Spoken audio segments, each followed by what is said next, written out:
क्या आप उस बाथरूम के अंदर नहा सकते हो जिसके नीचे आप ही के पति की लाश दफन हो? लेकिन एक औरत थी जो ऐसा करती थी, और वो भी पूरे 45 दिनों तक के। इस केस ने पूरी दुनिया को अंदर तक डरा कर रख दिया है, और अब तो चेहरे भी याद आने लग गए हैं, कभी मुस्कान के तो कभी सोनम के।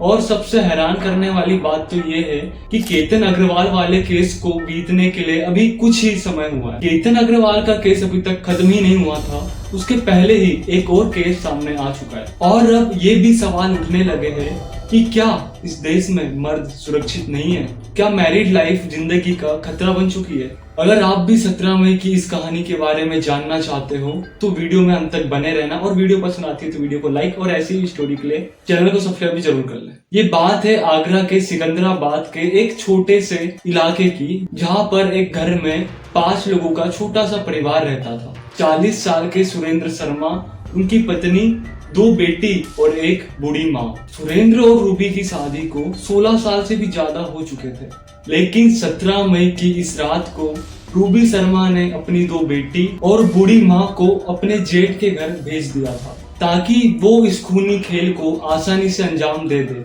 और ठीक ऐसा ही हुआ। रूबी ने सुरेंद्र की पसंदीदा खीर तो बना ली थी, लेकिन उसे प्यार से परोसने के लिए नहीं, बल्कि उसमें मौत को परोसने के लिए बनाई थी। रूबी शर्मा ने उस खीर में 18 से 20 नींद की गोली मिलाकर उस खीर को परोस दिया था। जैसे ही सुरेंद्र ने नींद की गोलियों से भरी खीर खाई, वैसे ही वो धीरे धीरे बेहोशी की हालत में जाने लगे।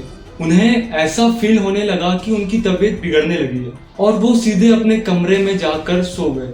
लेकिन उन्हें क्या पता था कि इसका कारण उनकी ही अपनी पत्नी है। जब सुरेंद्र बेहोश हो चुके थे, तब रूबी ने उनका गला घोट दिया था, ताकि उनके इस प्लान में कुछ भी कसर नहीं रह जाए। घर में एक डेथ बॉडी थी, और पास में थी रूबी, जिसे अपनी गलती का कुछ भी पछतावा नहीं था। रूबी ने अपने बाथरूम में एक बड़ा सा गड्ढा किया और सुरेंद्र की बॉडी को घसीटते हुए उस गड्ढे में डाल दिया।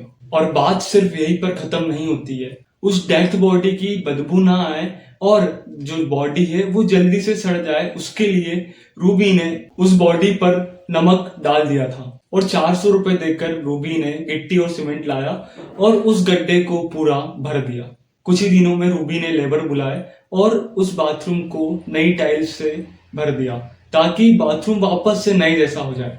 लेकिन उस चमचमाती टाइल्स के नीचे एक पूरा इंसान दफन हुआ था, और वो भी पूरे 45 दिनों तक।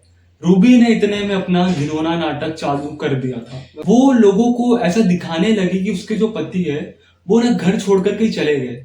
धीरे धीरे दिन बीतने लगे, लेकिन सुरेंद्र का कुछ भी अता पता नहीं था। फिर जो रूबी होती है ना, वो अपने जेठ के साथ जाकर स्टेशन में कंप्लेन कराती है, और पुलिस के ही साथ बैठकर सुरेंद्र की तलाश की बात करने लग जाती है। और जैसे ही कुछ मोहल्ले की औरतें उनसे कुछ पूछती है, तो उनका नाटक चालू हो जाता है। पुलिस से झूठ बोलना, मोहल्ले वालों से झूठ बोलना, यहाँ तक अपने ही बच्चों से भी झूठ बोलना। वो बच्चियां जो अपनी माँ से पूछती थी कि माँ पापा कब आएंगे, और वो माँ हर बार एक झूठी दिलासा देती थी, पापा जल्दी आ जाएंगे। लेकिन उन बच्चियों को क्या पता था कि इन सब का कारण अपनी ही माँ है। रूबी का प्लान इतना परफेक्ट था कि वो शायद अपने प्लान में कभी भी नहीं फंसती थी, लेकिन उसे पकड़ा एक ऐसे केस ने जिसका रिश्ता दूर दूर तक इस घर से नहीं था। एक दिन अचानक एक पुराने ट्रक के चोरी के केस में पुलिस रूबी के घर पहुंची। जैसे ही रूबी पुलिस को देखती है, वो अचानक से घबराने लग जाती है।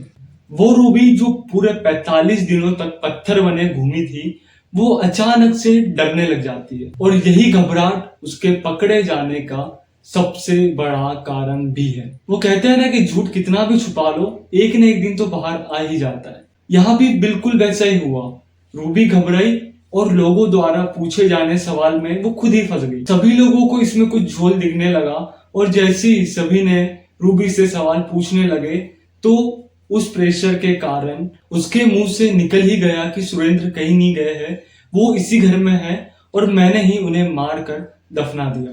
ये सुनकर मानो परिवार के पैरों तले तो जमीन ही खिसक गई थी। वो बच्चियां जोर जोर से रोने लगी, जिसकी अपनी ही माँ ने उन्हें इतना बड़ा धोखा दिया। ये सुनकर परिवार वालों ने पुलिस को बुलाया, और पुलिस वहां पहुंची। और बाथरूम को खोदने की तैयारी करी और वहां जो दृश्य था वो दृश्यम मूवी के सीन जैसा था। आगरा में जिस तरह रूबी ने अपने ही पति को मारा वो दृश्यम मूवी का सीन है। मजदूर आए, खुदाई हुई और जमीन के नीचे इंसानी ढांचा दिखने लगा, लेकिन तब तक नमक और मिट्टी अपना काम कर चुकी थी। सुरेंद्र शर्मा का शरीर गलकर पूरी तरीके से कंकाल बन चुका था। और सबसे ज्यादा सोचने वाली बात तो यह है कि 16 साल पुराना रिश्ता एक पल में खत्म हो गया। रूबी ने एक पल भी नहीं सोचा कि मैं ये क्या कर रही हूँ। और जब पुलिस ने पूछा कि ये आइडिया आपको कहाँ से आया, और तब रूबी ने बताया कि मैंने दृश्यम 3 मूवी देखी थी, उसी से मुझे ये आइडिया आया। सही में यार बहुत सोचने वाली बात आती है।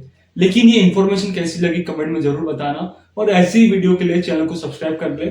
मिलते हैं नेक्स्ट वीडियो में।